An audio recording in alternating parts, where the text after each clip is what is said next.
Hello friends मु welcome करछि मो यूट्यूब चैनल पायल एक्सप्रेस आपण मानको मो यूट्यूब चैनल को बहुत बहुत स्वागत।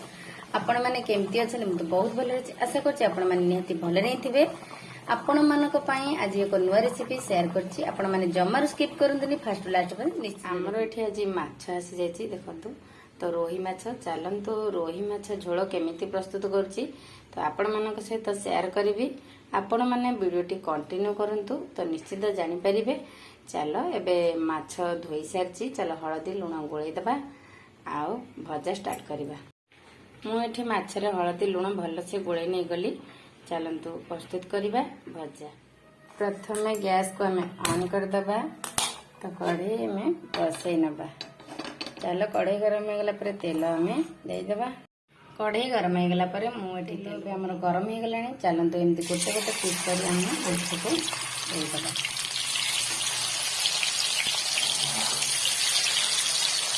एठी हमर मसला छाड़ी देछि अदा रसुन। एठी प्याज छोट छोट पीस कर काटी नेछि। एठी भी कंचा लंका आउ एठी पे माछ हमर केते सुंदर से भजा हे गलानी अल्प। तो एठी भी कढ़ाई आउर किछि पड़ी की माछ भजा होछि। एठी आउरी भी अच्छी माछ भजा हब। तो कंप्लीट एबे हेइनी।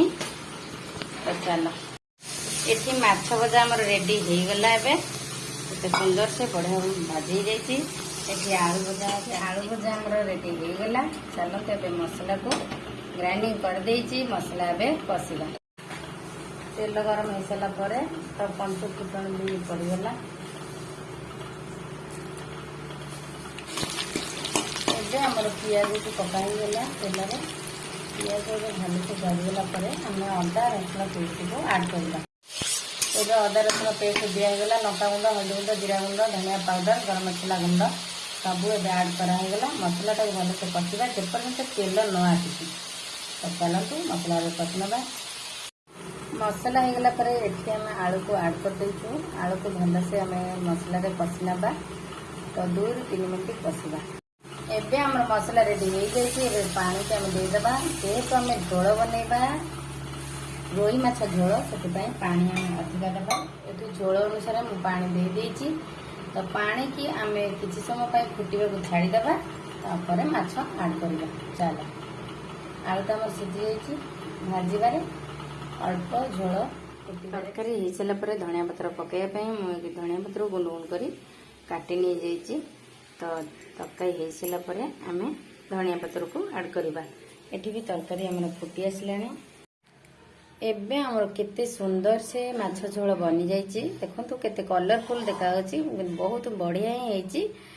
तो चलंतु एबे धनिया पत्र आमे ऐड कर। धनिया पत्र मु ऐड कर सारिछि तरकारी रे। तो एबे हमर तरकारी पूरा हेइ सारलानी। रोही माछ झोल रेसिपीटा आपण मानु केमती लागिला कमेंट सेक्शन में निश्चित कमेंट करिवे। लाइक गोटे करने को बिल्कुल भूलिबेनी। तो आपण सांग मान सहित रिलेटिव सहित शेयर करो। तो वीडियो टी एंड करुच्ची। पुणी आसबि नेक्स्ट ब्लॉग रे। रहुची जय जगन्नाथ।